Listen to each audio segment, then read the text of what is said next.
and that a petition was filed in July of 1897 for his pardon, as his family was in a destitute condition. His sentence was commuted to 2 years 9 months, time already served, by Governor Richards, and William was released on January 2nd, 1899. The John Kunz II family had been a close family all their lives. William's brothers came to his aid at once. William's youngest brother Robert, who had moved to Wardboro in the fall of 1884, and then bought a relinquishment from Arnold Eschler, and had built a good home and was farming 160 acres, with 100 acres of that having an abundant water right, appeared to be doing quite well financially, when he says in his history about mid-year 1896, "Then I took another financial setback through being too sympathetic with my brothers, some of whom had been involved heavily, and it seemed as though the only alternative was for them to get my home to save them from financial ruin, which I did on good promise, which they were unable to keep, and my good turn was soon forgotten when I moved back to Bern with a large family." Apparently Robert had pledged as security his home and ranch at Wardboro to help William raise needed capital to get through this time of trouble and misfortune. When William was convicted and sentenced to the Wyoming Territorial Prison, he was unable to honor his promises to Robert. William's oldest brother John III also came to his aid financially by pledging his P-gram holdings to secure cash needed. John was also initiated and led the effort of obtaining a pardon from Wyoming Governor William A. Richard on William's behalf. John III, using attorney T.L. Glenn, officially filed an application to Governor Richards on June 12th of 1897 through J.W. Salmon, the prosecuting attorney for Uintah County, Wyoming, with over 200 signatures of prominent Bear Lake citizens on the petition for pardon. With that filing, J.W. Salmon, the prosecuting attorney, chose his wording carefully to indicate that he himself was not opposed to William's pardon. John H. Ward, the Uintah County Sheriff responsible for arresting William, was asked by Governor Richards to visit Mary Ann and William's family and assess their situation and send a report directly to him. Along with that report telling the governor of Mary Ann's dire circumstances, Sheriff Ward also sent a personal letter to Governor Richards requesting William's pardon. John Kunz III was persistent in his year-long effort to get a pardon for William. He was not only Mary Ann's brother-in-law, he was also her bishop of the time she moved her family back to Bern. He had a very personal connection to William and his family's situation. John III, with the support of many influential individuals and over 200 petitioners, were successful in their efforts to secure a pardon for William, as his sentence was commuted by Governor Richards, and William was discharged from the Wyoming Territorial Prison at Laramie, Wyoming on January 24, 1899. He was then able to return to Bern and Mary Ann and to his family.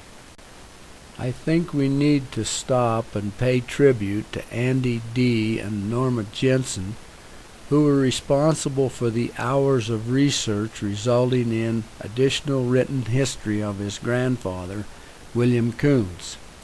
Andy D. Jensen, William and Mary Ann's grandson, received an assignment at a family reunion to find out the particulars of what happened to their grandfather and why grandmother Mary Ann was without his support and protection for a time. After an extensive and exhaustive search, Andy found that William had spent several years in the Wyoming Territorial Prison in Laramie, Wyoming, because of accusations brought by the Oregon Short Line Railroad. After obtaining all the court information on his grandfather's legal battle with the Oregon Short Line Railroad, Andy was impressed by the compassion shown by John H. Ward, the Uintah County Sheriff, and William A. Richards, the then governor of Wyoming, toward his grandfather and grandmother and their family.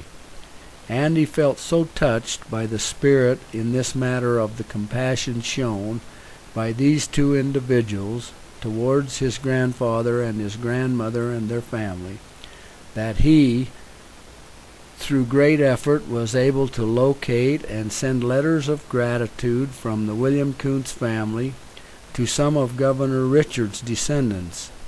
He also found that Sheriff Ward had only one son that died at a young age, and he was without descendants. The spirit of gratitude for these two men consumed Andy to the extent that he was not content with his communication of thanks to their posterity. He felt even a greater need to return a similar act of caring to thank these two individuals themselves. So Andy Jensen and his wife Norma did the research and the necessary paperwork to prepare to have the temple work done for these two men and some of their family members. They then took that temple-ready information to the temple and personally did the temple work for John H. Ward and some family members, and also Governor William A. Richards and some of his family members. I have spoken at length with Andy's widow Norma, and she feels the family, for the most part, are ready for this story, and that William and Mary Ann's family need to know all the good that has come from this short period in William and Mary Ann's life, when Mary Ann was without the protection and support of her husband, William Kunz. Because of Andy and Norma's efforts, numbers of individuals have been introduced to the restored gospel of Jesus Christ, and the saving ordinances have become available to many, both living and dead. William was discharged from the Wyoming Territorial Prison at Laramie, Wyoming, on January 24, 1899. He then returned to Bern and to Mary Ann and to his family. The exact location in Bern of Mary Ann and the family's residence at that time is undocumented, but we know Mary Ann was mothering 5 children in 1899 when William returned. 3 of her own, with Rule Victor being the oldest at 7 years of age, and 2 others that had been adopted. Now, prior to him living in Lower Bern,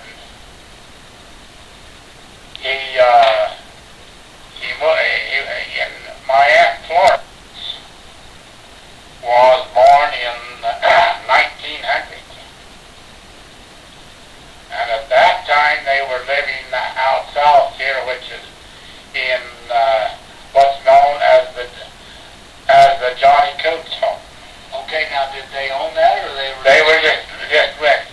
just renting out there? Okay. And when my Aunt Helen was born, they were living in the Delmer Kunz home. That was the old John II home. Yes. And then I think Robert had it for a while, but that's where they were living when she was born. Yes. Okay. When Wallace was born in 1908, in March of 1908, they were living on the farm. Down in Lower Bern. In Lower Bern. Rule Victor tells us in his history that shortly after his father's return to Bern, William took employment with a Mr. John Minig at Nownan, Idaho, working in the logging industry. John Minig was of Swiss birth, with a wife Elizabeth and a family of 7 children, and had the occupation of lumberman and sawyer, living at Nownan. William returned at the end of January. That is in the dead of winter. Logging and the feeding of cattle were about all the work that was going on during those winter months. William probably went to Nownan for part of that winter and spring, but exactly when he moved the family to Nownan is not spelled out. Rule Victor says that William worked for Mr. Minig in the timber logging for several years. Rule spent time during those years helping his father in the logging business. Rule Victor in his history said that the family did move to Nownan, but each of Mary Ann's next 4 children were all still born at Bern. Uncle George states in his history of Bern, when he was describing the service rendered by Aunt Caddy, that she then moved into the R.V. Kunz home behind the Bern Ward Church and gave service to that family. Aunt Caddy must have given service a number of times in the R.V. Kunz home, and Loretta Blanche, having been there as a young girl during some of those times of service, describes Aunt Caddy as being more brusque, harsh, forceful, and positive in her nature, but a wonderful teacher. She appears to have been comparing her to her mother. The Bern Ward Church in 1900 was located in Lower Bern on the west side of the road, north of the turnoff leading down to the George Alleman Senior Place. That is now better known as the Ed Alleman Ranch, on a small knoll that was called Church House Hill. Loretta Blanche says that when there was sickness or an accident in the family, her mother never called a doctor because she couldn't afford it, and they had learned to rely on the arm of her God rather than the arm of flesh. Those times of sickness or accident or births appear to be the time Aunt Caddy would move right in and take over and give service as long as was needed. This would indicate that the R.V. Kunz home that Aunt Caddy was giving service in was located somewhere behind Church House Hill in Lower Bern. Early in the spring of 1899, Mary Ann again became pregnant, and on February 17th of 1900 she gave birth to Florence Mildred in Bern, who later married Andrew James Jensen. Together they owned a farm in Bennington, Idaho, and were the parents of Andy D. Jensen, who grew up in Bennington on the family farm and is the same man that is responsible for the complete history of his grandfather during this trying time.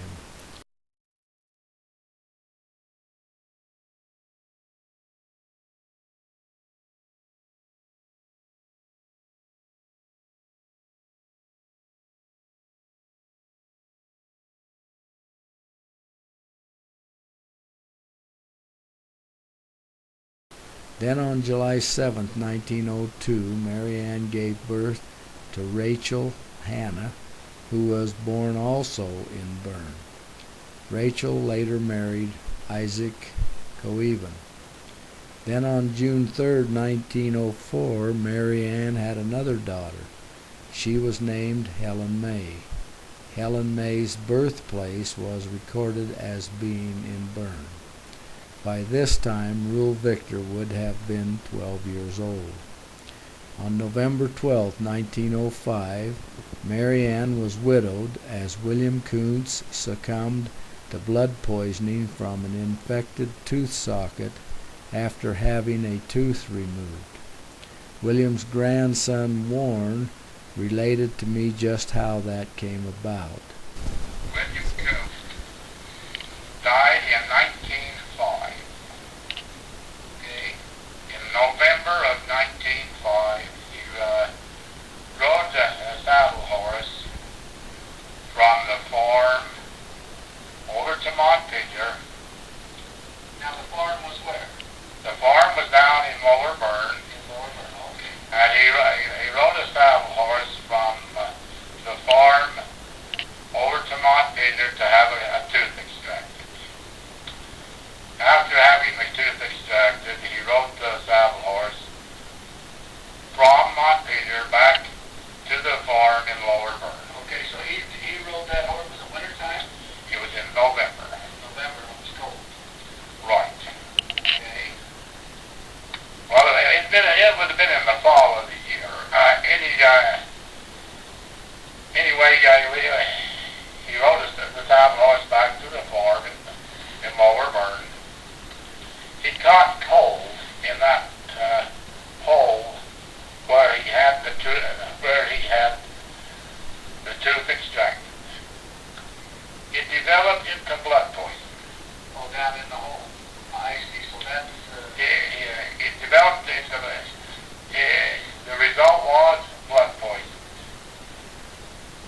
Two of the men from Bern, now I don't know who they were. They took William to Pocatello to catch the train to Salt Lake City, to take William to a specialist in Salt Lake City. William passed away in the train depot in Pocatello, Idaho.